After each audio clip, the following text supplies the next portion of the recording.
Hola, de nuevo vamos a realizar una nueva actividad del canal en la cual vamos a estar discutiendo el tema que planteamos durante el desarrollo del Congreso de la Asociación de Endocrinología de Guatemala y el Congreso Centroamericano de Endocrinología, que acaba recién de ser llevado a cabo hace menos de una semana.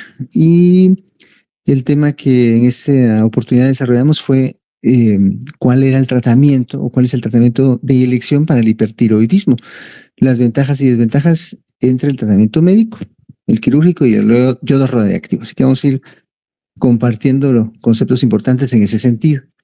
Esta pregunta tiene ya mucho tiempo, tal vez más de 80 años de estarse realizando.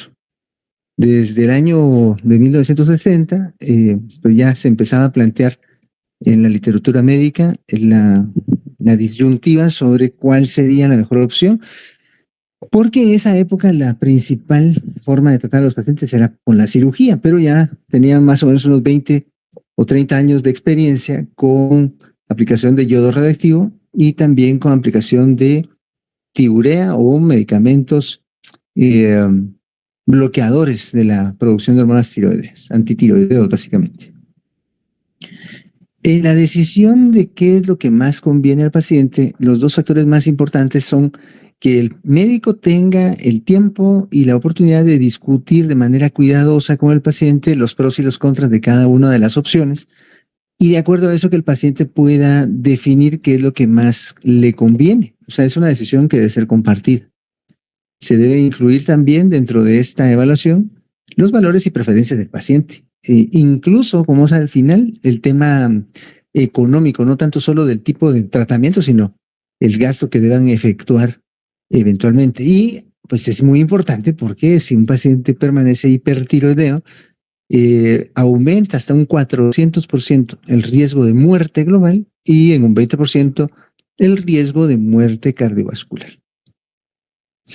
En el año 2012 se publicó los resultados de una encuesta que se realizó a nivel mundial y en la cual pues se preguntaba a los médicos que trataban este tipo de condiciones en aquel entonces, hace más de 10 años, qué era el tratamiento de elección o qué opción preferían. Y vemos cómo en todas las regiones del mundo, de hecho aquí está el dato de global, casi un 54% de los médicos consultados referían preferir el tratamiento médico, ya sea con tapazol o con propiltiuracilo. En Latinoamérica, casi el 75% preferían el tratamiento médico y en Europa hasta el 85%.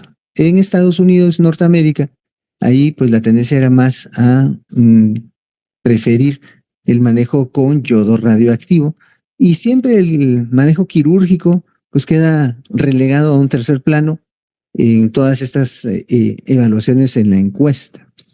También se presentaron diferentes opciones. Un caso habitual de hipertiroidismo, pues la preferencia era el manejo médico. Ya cuando se incluía una variante de oftalmopatía, el manejo médico pues seguía siendo predominante, pero ya se pensaba más en administrar otras terapias como corticosteroides combinados con yodo radioactivo, o pensar también más en temas de cirugía. Aquí se considera un poquito más la cirugía como tratamiento definitivo.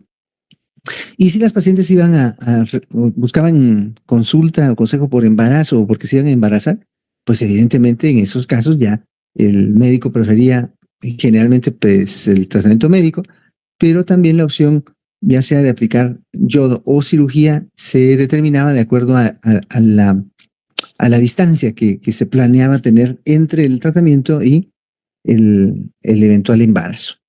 Recordemos que pues si la paciente se va a embarazar en los próximos 6 meses, no conviene que se aplique yodo radioactivo.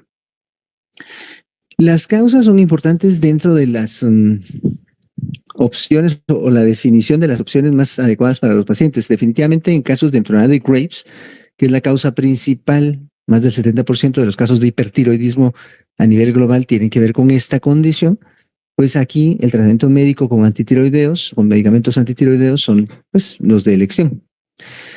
Pero si vamos a otras formas, por ejemplo, en el caso de un adenoma pituitario productor de TSH, aquí la elección va a estar definida pues por la condición, por el adenoma. Aquí lo que hay que hacer es operar a los pacientes. y considerar el uso de análogos de somatostatina. Afortunadamente, esta causa es muy poco frecuente. De hecho, tenemos más frecuentemente oportunidad de ver pacientes con bocio multinodular tóxico, hasta en un 10% de los casos, o adenomas tóxicos solitarios, hasta en un 6%. En estos casos, más que el tratamiento con un medicamento, ya uno se deriva principalmente por la selección de yodo radioactivo o cirugía, tiroidectomía. En otros casos, en los cuales tenemos una fuente extratiroidea de hormona tiroidea, como en la tirotoxicosis facticia. Aquí quiero pues detenerme un poquito solo para aclarar, porque surgió una duda ahí con un colega durante el transcurso de la actividad esta del Congreso, en la cual pues me decía que la tirotoxicosis facticia para él era la que tenía que ver con la ingesta de alimentos, como pues en este caso la tirotoxicosis de hamburguesa, pues que aquí sí la carne de res es la que tiene pues extractos o restos de tejido tiroideo. En este caso, aquí se van a incluir todas las formas en las cuales un paciente puede adquirir hormona tiroidea exógena, y pues evidentemente esto representa un exceso de hormonas en su cuerpo. Típicamente lo que vamos a ver en el perfil, si medimos tiroglobulina, es que esta va a estar muy baja. Y en estos casos, pues lo que hay que hacer es reducir la dosis del medicamento que le estamos dando al paciente. La mayor parte son pacientes que ya están en tratamiento medicamentoso para reemplazo, pues, porque tiene hipotiroidismo crónico y pues de alguna forma está tomando más de lo necesario. Pero también pueden incluirse en estas causas pacientes que tengan exposición, por ejemplo, en productos entre comillas naturales o preparaciones para bajar de peso en clínicas que se dedican a ese tipo de abordaje con los pacientes. Ahí se fabrican unas submezclas todas extrañas con un montón de cosas, dentro de las cuales van hormonas tiroideas y no les dicen a los pacientes, simplemente se las dan. Entonces los pacientes van a tener típicamente alteración de su perfil, pero con tiroglobulinas bajas, y obviamente no va a haber bocio. En estos casos, aquí no entraría pues la controversia que si les doy antitiroideo, yodo reactivo o cirugía. Pues aquí lo que hay que hacer es ver o corregir cuál es la fuente de ese exceso de hormonas. Y otras causas mucho más raras, como el estoma ovari, pues en estos casos van a requerir cirugía.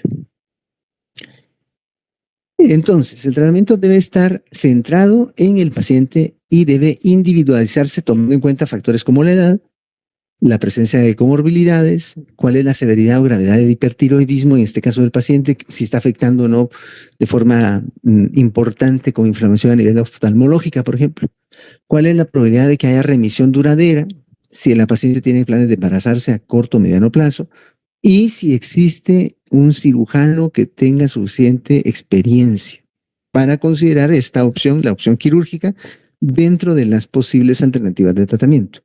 Pero al final de cuentas, pues lo que va a prevalecer es lo que el paciente prefiera. Y aquí vamos a ver algunos aspectos que el paciente pues siempre le plantea a uno. Primero, los antitiroideos. Aquí vamos a incluir el metimazol, el cardimazol y el propilturacilo. Su forma de actuar es a través de la reducción de la síntesis de hormonas tiroideas. Es muy eficaz para resolver el hipertiroidismo. Casi todos los pacientes que tienen una buena respuesta en menos de 2 meses ya van a estar controlados, pero la desventaja es que hasta el 50% de los pacientes después de haber remitido pueden tener una reactivación posterior a la suspensión del medicamento. Y también los efectos adversos. Afortunadamente no los vemos tan frecuentemente. Por ejemplo, a lo que uno le tiene más temor, que es esto de la granulocitosis, hepatotoxicidad o incluso la teratogenicidad, porque afortunadamente pues no son tan frecuentes, y de hecho, por lo menos en mi experiencia, no he tenido la oportunidad, gracias a Dios, y espero que así sigamos, de ver pacientes, bebitos de pacientes que estuvieran embarazadas durante pues su gestación y que el bebito haya tenido algún problema porque la madre estuvo tomando estos medicamentos en ese periodo de embarazo. Lo que uno mira más es esto, una especie de rash, y el paciente pues sí le molesta y todo, pero si no es algo muy severo, incluso dando tratamiento sintomático podría aliviarse, y si el paciente ya lo resuelve totalmente, pues no contraindica continuar con la medicación. Los factores que van a estar a favor de utilizar esta terapéutica. Primero, el paciente pues que manifieste el deseo de no tener hipotiroidismo permanente después del tratamiento. Este es un factor muy importante y frecuente. Los pacientes le tienen mucho miedo al hipotiroidismo porque piensan o creen que les va inducir aumento de peso. Y obviamente hay que explicarles que esto no necesariamente va a ser así, sino que si está bien controlado no tendría por qué afectarle su peso promedio. Esto es uno de los factores que más el paciente plantea para no decidirse por otras alternativas de tratamiento. También el embarazo, pues si la paciente está embarazada, definitivamente no puede recibir yodo radioactivo, o si está dando lactancia, o si se va a embarazar pronto. Entonces esta opción no estaría ahí. Si los pacientes tienen enfermedad de Graves con una alta probabilidad de remitir, por ejemplo, si es un cuadro leve, con un bocio pequeño, los títulos de anticuerpos antirreceptor del TSH son muy bajos, estos pacientes van a tener una chance más alto de lograr remisión duradera. Entonces, estos sí podrían pues, favorecer el hecho de utilizar esta terapéutica para su problema. Y también si tuvieran enfermedad tiroidea oftalmológica de moderada a severa, porque en estos casos no deben recibir, por lo menos no de primera intención, yodo radioactivo como parte del tratamiento para el hipertiroidismo. En contra, el hecho de que los pacientes, por ejemplo, si la causa fuera un nódulo tiroideo autónomo o bocio multinodular tóxico, estos pacientes deben tener el tratamiento de por vida si no quieren otra opción de tratamiento. O sea, si yo se los quito, pues se van a reactivar sus nódulos autónomos.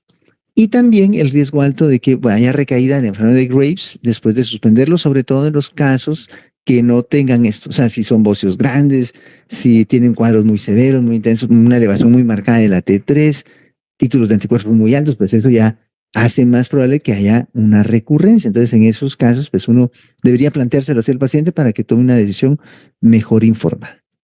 La otra opción es el yodo radioactivo. Aquí lo que va a haber es destrucción del tejido tiroideo, es muy eficaz, altamente eficaz para resolver el hipertiroidismo a corto y mediano plazo, pero la desventaja principal es que los pacientes definitivamente van a desarrollar hipotiroidismo permanente en algún momento después de la aplicación. Algunos casos, sobre todo los casos donde tenemos bocios más grandes o títulos de anticuerpos muy altos, van a tener necesidad de una segunda o tercera dosis, pero la gran mayoría de pacientes van a desarrollar hipotiroidismo con la primera. En caso de nódulos autónomos, en los cuales se usa dosis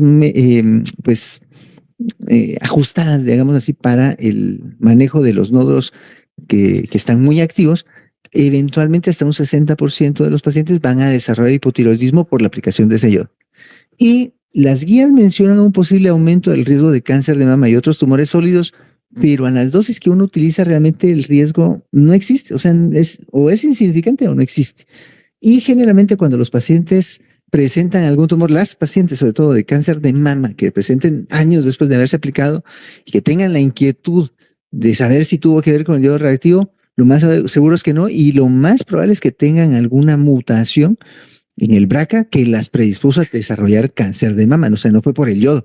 Además, pues son pacientes que eran fumadoras o tenían otros factores de riesgo. En lo agudo también existe la posibilidad hasta un 6% de que se exacerbe la oftalmopatía de Graves. Y esto es lo que en casos de oftalmopatía moderada severa, pues contraindica de forma relativa el hecho de utilizar o considerar yodo radioactivo como manejo inicial en esos casos. Y si uno lo va a utilizar, debe ser muy cuidadoso, planteárselo al paciente y también utilizar dosis altas de esteroides para reducir el daño a nivel oftalmológico. A favor entonces del yodo radioactivo, que el paciente no tolere antitiroideo. Sí hay casos de pacientes que tienen alergia o tienen algún efecto secundario y pues en esos pacientes definitivamente no van a poder seguir con el antitiroideo. Y el hecho de que los pacientes no quieran tener una cicatriz a nivel del cuello o exponerse a anestesia general, sobre todo los pacientes con mucha comorbilidad.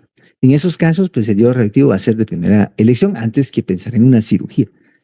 En contra, pues evidentemente el embarazo, como ya hemos platicado, la lactancia, planes de embarazarse en los próximos 6 meses o tener oftalmopatía de moderada severa y ser fumador activo, porque los riesgos de eventos adversos a nivel oftalmológico van a ser mayores.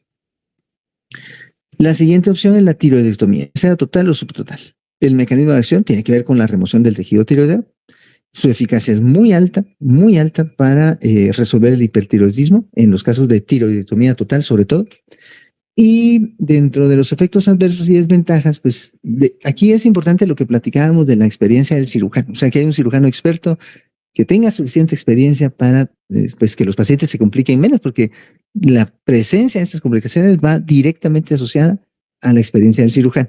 Pero dentro de estas, pues la más común y a la que más se le tiene temor es a la lesión del nervio laríngeo recurrente, que pues dicho sea de paso, no sé qué sucede, pero generalmente le afecta más a los pacientes que cantan o que están en un coro o algo y después quieren cantar y todo, tienen mucho problema, desafortunadamente. Pero la mayoría de veces son transitorios las lesiones acá o las alteraciones del nervio naríngeo recurrente. Y también la presencia de hipoparatiroidismo, pero de nuevo, su frecuencia o presentación va a ser mucho mayor si el cirujano que está interveniendo al o la paciente no tiene suficiente experiencia.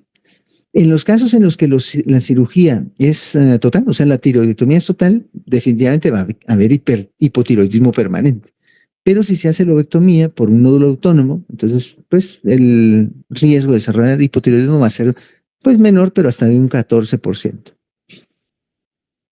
A favor, entonces, de la cirugía para el tratamiento de esta condición, tenemos factores como la oftalmopatía moderada severa, síntomas compresivos por bocio, la sospecha o la preocupación por presencia de malignidad, o que yo ya sepa que hay malignidad, pues de plano de esos pacientes mejor van a cirugía.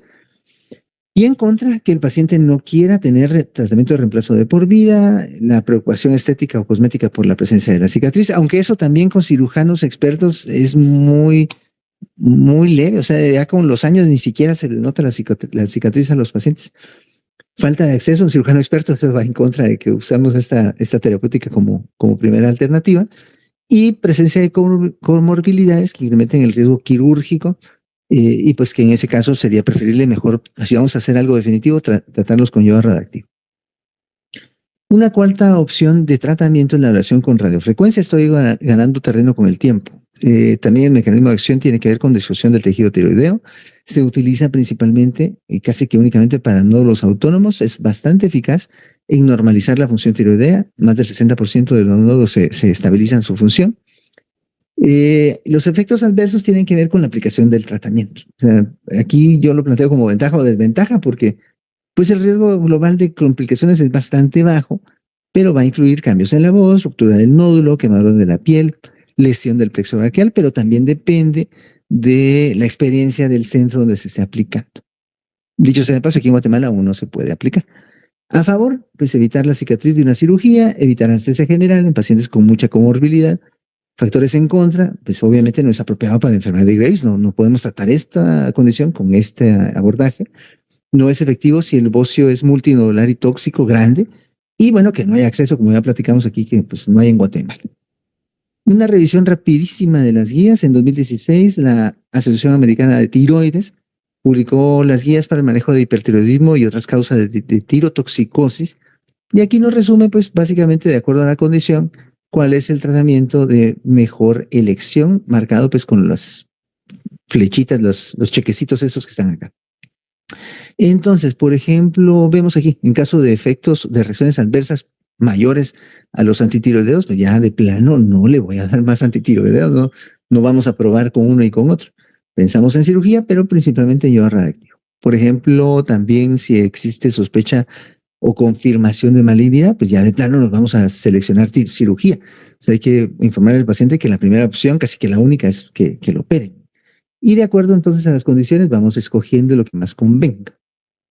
En casos de bocio multinodular tóxico o adenoma tóxico, aquí la selección siempre va a ser, en primer caso, cirugía. Por ejemplo, si hay un bocio grande, si hay sospecha de malignidad, si hay extensión retroesternal, más que yodo radioactivo, a excepción de pacientes que tengan antecedentes, por ejemplo, de edad avanzada, un riesgo quirúrgico muy alto. O sea, en esos casos, pues ya uno mejor selecciona yodo radioactivo. La Asociación Europea de Tiroides en 2018 también, pues, publicó sus guías, y tal vez aquí lo más importante, porque es muy similar a lo que dice la ATA, es que plantean ventajas y desventajas de la tiroidectomía para enfermedad de Graves. Como ventajas, pues el hecho de que no haya recurrencia, no hay riesgo de radiación, rápido control del hipertiroidismo, en general no se reportan efectos detrimentes, o sea, que dañen la evolución de un paciente o que afecten su calidad de vida, y la presencia de oftalmopatía de Graves como una condición que pues nos debe hacer pensar más en esta opción de tratamiento. Pero como desventajas, el riesgo de hipoparatiroidismo posoperatorio, parálisis del nervio naríngeo recurrente, hipotiroidismo permanente, pues que evidentemente tiene que ver con la acción de la cirugía. riesgos derivados de la misma cirugía o anestesia, hospitalización, los costos y la presencia de una cicatriz, pues que también ya dijimos que a los pacientes no les gusta tener esto. Y en el caso de oftalmopatía de Graves, aquí pues tenemos las tres opciones. En casos de leves o inactivos se puede pensar en aplicar los tres enfoques de tratamiento. Pero en casos ya avanzados, aquí lo mejor es pues no administrar yodo radioactivo, sino pensar en antitiroideos. Incluso ahora lo que se sugiere es controlar al paciente con antitiroideo, hacer manejo quirúrgico y luego darle yodo radioactivo. Esa es la línea de tratamiento más actual. Pero obviamente lo tiene que hacer el experto o el equipo experto. Entonces, en resumen, tenemos un paciente con hipertiroidismo, tirotoxicosis, de acuerdo a la causa, seleccionamos qué conviene y de acuerdo a lo que escogemos, vamos planeando cuál es el seguimiento. Por ejemplo, si escogemos antitiroideos, pues vamos a escoger metimazol, que es el Tapazol, esa es la marca comercial, ¿verdad? Tirodril es otra marca aquí en Guatemala. Y la dosis, pues deberíamos empezar con unas de 40 a 60 miligramos al día, ir bajando de acuerdo a la respuesta. También tratamiento sintomático para los síntomas adrenérgicos con beta-bloqueador, sobre todo propanolol, y lo vamos monitoreando para lograr que entre en eutiroidismo, mantenerlo el tiempo suficiente, por lo menos de 18 a 24 meses controlado, y luego pensar ya en retirar el tratamiento, pero tomando en cuenta los riesgos de recurrencia. Si la opción fuera yodo radioactivo, entonces vamos a evaluar al paciente más o menos unas 6 o 8 semanas después de haberle aplicado el tratamiento. Y en el momento que empieza a tener hipotiroidismo, pues empezamos con un reemplazo con levotiroxina. Pero mientras no lo desarrolle, seguimos vigilando nada más. Y en casos de tiroidectomía, aquí lo que vamos a hacer es, pues, en cuanto se opere el paciente y salga de cirugía, si fuera una tiroidectomía total, pues iniciar tratamiento con yodo radioactivo, definitivamente, porque va a estar hipotiroide. Las guías NICE son guías, digamos, publicadas en el contexto del sistema de salud pública en el Reino Unido. Pero básicamente nos plantea las tres opciones como primera línea de tratamiento de acuerdo a la condición, a las características de los pacientes y de acuerdo a eso también nos va orientando para saber qué procede a hacer y cómo vamos monitoreando el efecto de los tratamientos y cuándo considerar pues o una nueva aplicación de yodo radioactivo o un nuevo ciclo de antitiroideo o empezar con reemplazos si el paciente desarrolla hipotiroidismo. El factor limitante más importante en Guatemala, yo creo que en el mundo, es el costo. Eso es lo principal. El tratamiento con metimazol. Una caja de 100 tabletas en este sitio que se llama Yasha Guatemala, que es un sitio de compra en línea. La caja de 100 tabletas vale 400 quetzales. Yo no meto las manos al fuego por esta situación porque yo lo encontré en internet, pero el tratamiento en farmacia es más caro. O sea, las cajas de 100 tabletas valen como 650, 700 quetzales. Entonces al mes el tratamiento, pues obviamente va a estar oscilando entre 1,000, 2,000, 2,500 quetzales, dependiendo del costo en el que el paciente encuentre su tratamiento. Pero el salario mínimo en Guatemala va de 3,300 a 3,477. O sea, imagínense invertir entre un 25 y un 40% del salario total solo para el tratamiento de esto. O sea, es un factor muy importante limitante. La otra opción del yodo radioactivo, dependiendo de la dosis, va a estar entre 2,400 y hasta 4,000 quetzales, pero hay que tomar en cuenta que los pacientes van a necesitar reemplazo con levotiroxina de por vida, muy probablemente después del yodo. Y entonces eso también hay que tomarlo en cuenta y platicarlo con el paciente porque se va a tener que quedar tomando levotiroxina. Y en el caso de la tiroidectomía total, el costo va de 30 a 50,000 quetzales, no dependiendo del cirujano como tal, sino del lugar donde se opere el paciente, del nivel que tenga el centro hospitalario. Pero igual, el reemplazo crónico con levotiroxina es un factor importante a tomar en cuenta en los costos a largo plazo. ¿Qué conviene más? Pues hay que sentarse con el paciente, hacer números y orientarlo. En conclusión, el hipertiroidismo afecta a 2,5 de los pacientes adultos en todo el mundo. Es relativamente frecuente. Se asocia a osteoporosis, enfermedades cardíacas, aumento de mortalidad. Y los tres tratamientos son de primera línea dependiendo del contexto del paciente. Al final de cuentas, entonces, las opciones se deben elegir de manera individualizada y centradas en el paciente. O sea, la decisión al final no es de uno, es del paciente y de su familia, que es el que va a recibir el tratamiento, pero deben contar con la suficiente información para tomar la mejor decisión posible y que más les convenga. De esta manera agradezco su atención a esta presentación, me despido y pues nos encontraremos en la siguiente oportunidad. Un saludo.